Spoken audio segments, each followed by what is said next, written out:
La bonne info, c'est à la bonne heure sur GTV. Bonsoir à toutes et à tous. Merci de suivre l'actualité de ce lundi 6 janvier 2025. Donc voici les titres. Affaire des 80 gardes du corps de la coalition Sam Sekadou. Le tribunal de grande instance de Saint-Louis a donné son verdict ce lundi. La peine la plus lourde infligée à 3 d'entre eux est de 3 ans d'emprisonnement ferme. Ils étaient arrêtés suite à des affrontements à Saint-Louis pendant la campagne électorale pour les législatives du 17 novembre dernier. Insertion de l'anglais au préscolaire et à l'élémentaire. Les enseignants sélectionnés pour la mise en œuvre de ce projet des nouveaux gouvernants restent toujours sur leur faim quant à leur demande. Ils ont rencontré leur ministre de tutelle vendredi qui est sorti de cette rencontre. Réponse de leur coordonnateur Elage Tchernofey, ce sera dans ce 20h. Et puis après la baisse annoncée des prix de certaines denrées en juin 2024, la vérité du marché est tout autre. Les citoyens s'en plaignent et demandent à l'État d'intervenir, tandis que le président de l'Association des consommateurs du Sénégal tente d'expliquer les raisons de cette nouvelle hausse et interpelle également les autorités. Ce sera dans cette édition que nous allons développer juste après ceci.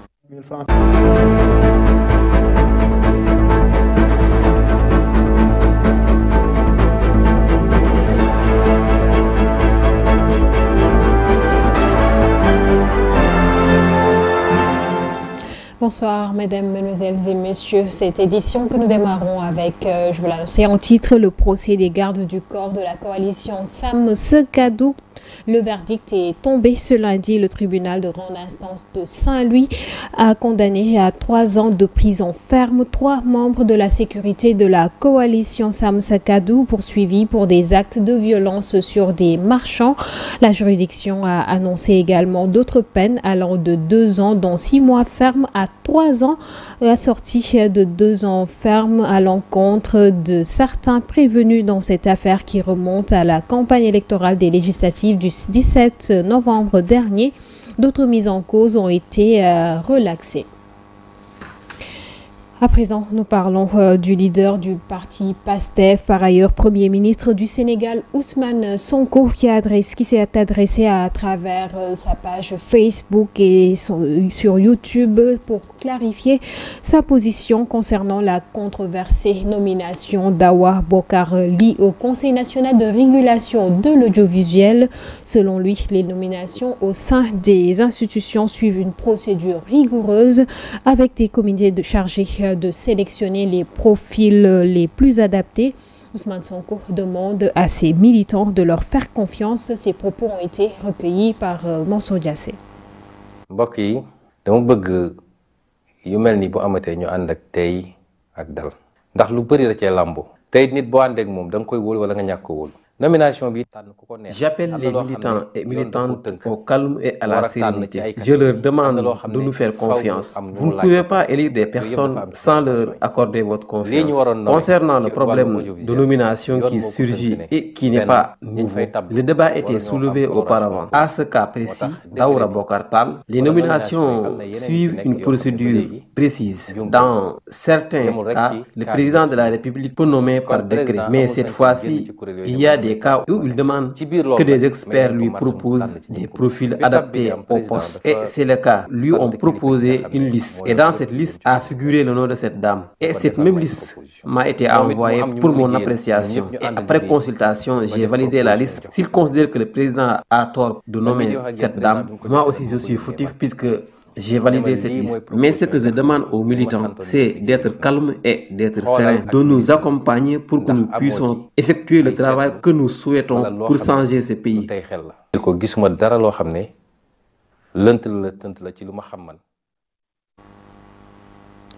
Nous en parlons toujours, la nomination d'Awa Bokar Ly au Conseil national de régulation de l'audiovisuel qui a suscité donc un débat au sein du parti PASTEF. Selon certains militants, la dame n'aurait pas sa place dans cette institution. Une demande donc des militants jugée compréhensible selon Ibrahima Touré, ingénieur en développement local. Tout de même, il appelle les militants à la sérénité. Ibrahima Touré s'est exprimé au téléphone d'Abdoulaye Dieye. faut rappeler que PASTEF est un parti politique qui est né un peu différent par rapport aux partis classiques qu'on a l'habitude de voir. Parce que dans les partis classiques, il y avait seulement un leader qui est là, qui a créé son parti, qui finance ses activités, et après il y a des militants qui viennent adhérer. Alors que PASTEF, c'est tout un contraire. PASTEF, c'est une organisation qui a des démarches, pas un peu, mais très différentes par rapport aux autres partis, en termes de gestion, en termes d'approche et tout.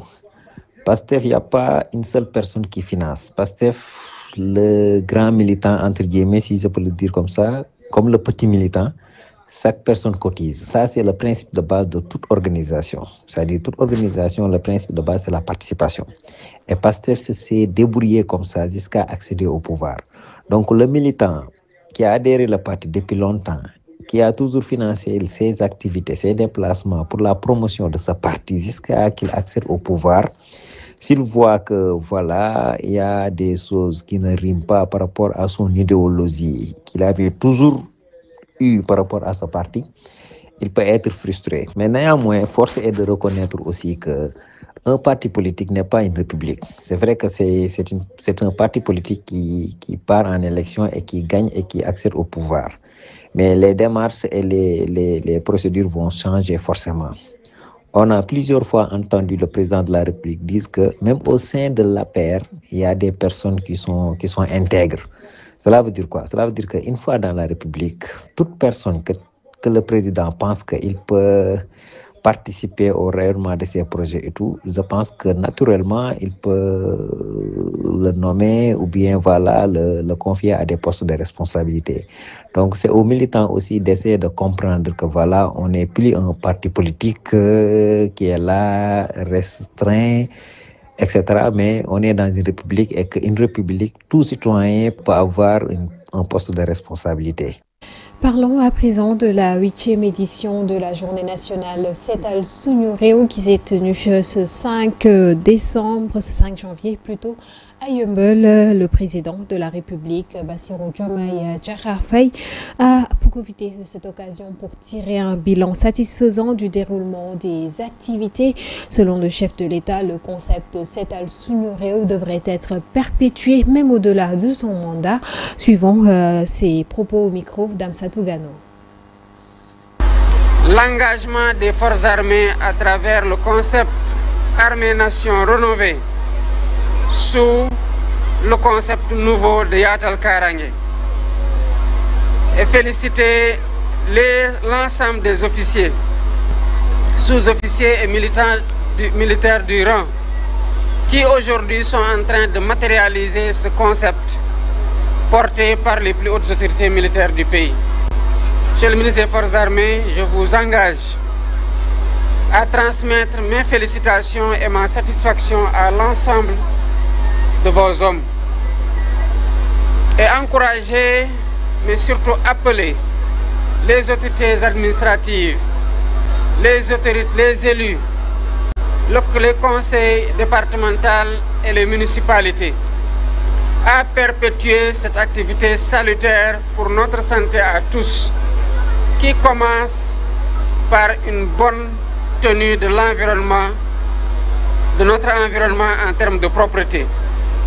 La santé, elle est au début et après tout. Sans la santé, on ne s'occupe principalement de rien. Mais il n'y a pas de santé dans un environnement qui ne soit pas sain, parce qu'un esprit sain n'évolue que dans un corps sain qui lui-même doit se déployer dans un environnement sain. Nous tenons aujourd'hui la 8e journée des Setal Suñu Réew, la 8e édition.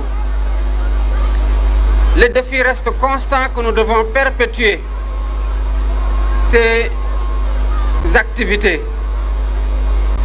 pendant toute la durée du mandat et au-delà du mandat.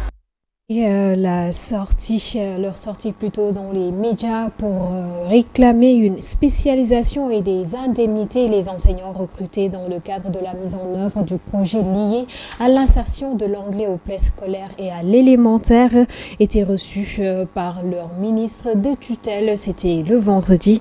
À la sortie de cette rencontre, ils disent être déçus par le ministre et comptent continuer le combat. Écoutons à ce propos Elhadj Tchernofaye, le coordonnateur de l'association des maîtres d'anglais au téléphone de Mansour Diassé.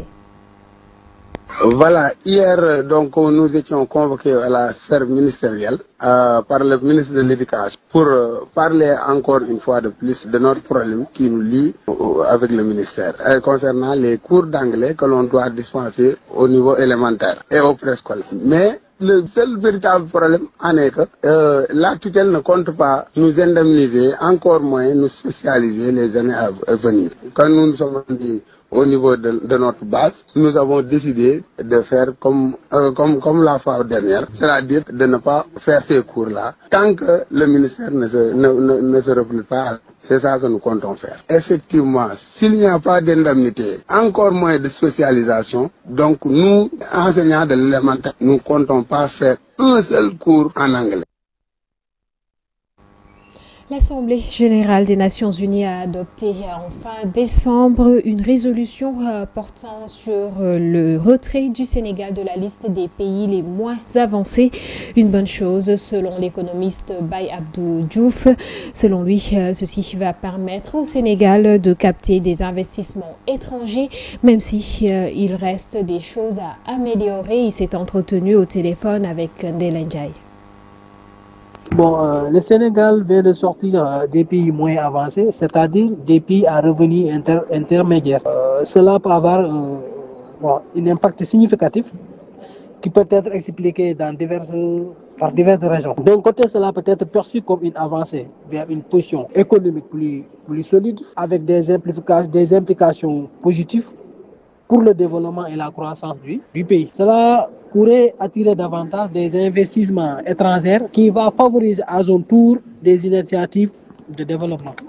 Mais bon, cependant, certains pourraient également exprimer des préoccupations concernant les défis qui restent à surmonter tels que les inégalités économiques, le chômage et la nécessité d'améliorer les infrastructures de l'éducation. Bon, il serait aussi intéressant d'examiner les politiques mises en place par le gouvernement sénégalais pour soutenir ces transitions.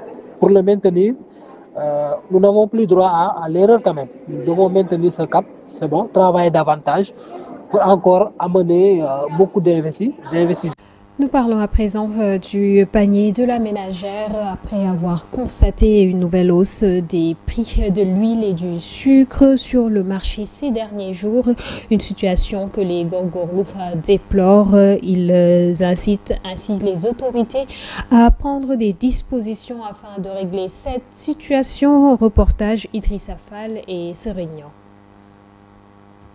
L'inflation constatée sur les prix de l'huile et du sucre devient de plus inquiétante. Cette situation complique davantage les dépenses des Gorgorlous. Et pire encore, grossistes et détaillants qui rencontrent d'énormes difficultés.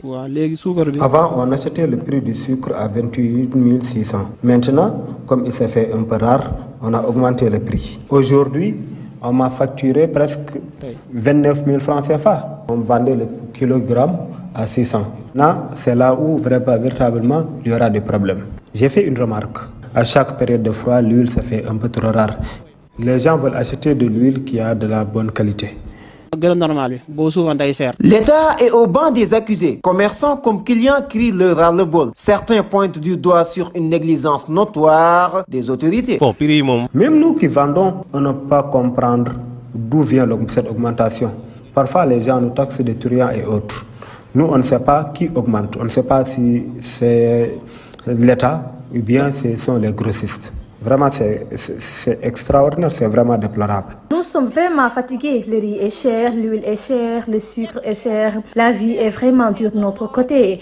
On s'accroche, mais vraiment, on a du mal à tenir le coup. Nous avons vraiment besoin de l'aide du gouvernement, surtout concernant le prix du riz et de l'huile. Cependant, ce détaillant appelle à plus de vigilance et un contrôle rigoureux sur la circulation des produits pour éviter les spéculations. Ils sont les plus informés que nous, donc je pense qu'ils savent ce qui se passe actuellement. Je pense que ça les arrange peut-être. Mais vraiment, l'inflation, nous le ressentons tous. C'est à tous les niveaux. On doit contrôler le marché et mener une enquête sérieuse. S'il y a une augmentation d'huile, il devait y avoir des organes capables vraiment de déceler le pourquoi cette augmentation. Je me rappelle, pas plus tard qu'hier, j'ai vu un conteneur. Avant d'être déchargé, il y a quelqu'un qui a acheté le conteneur. Tout ça dans un pays de droit, avec des normes et tout. Vraiment, il faut régulariser le marché, contrôler le marché surtout. C'est vraiment déplorable ce qui se passe dans ce pays. Et je pense que l'État est au courant de tout.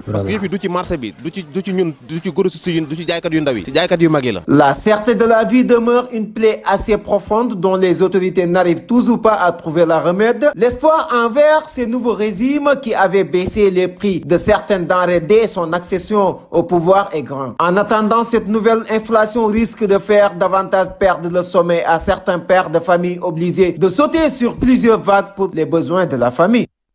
Pourquoi cette hausse? Pour avoir une réponse, nous avons contacté le président de l'Association des consommateurs du Sénégal, Momad Cissé. Dans ses explications, l'économiste, Momad Cissé plutôt, nous dit que l'augmentation de ces prix est d'une part due à la non-disponibilité de certains de ces produits, mais également à l'inflation du prix de certains autres au niveau international. Suivant ces explications recueilli au téléphone par Aïssatou Ba. C'est une situation que nous déplorons car le sucre en poudre et l'huile de palme raffinée sont deux produits dont les prix sont homologués. Et pour le sucre en poudre, depuis un bon moment, les quotas ont été donnés et le marché était approvisionné correctement. Mais subitement, nous avons connu une rareté de ce produit-là au niveau des boutiques. Le ministre en charge du commerce a dit qu'il y a eu un stock important au niveau de la compagnie sucrière. Donc, aux commerçants de parler avec la compagnie sucrière et au ministère d'accompagner ces commerçants-là pour que ce marché-là soit bien approvisionné. Parce que ce qui est important pour le consommateur, c'est de trouver ce produit-là dans sa boutique de coin et au prix qui sont homologués. Quant à l'huile de palme, cette huile-là est toujours importée.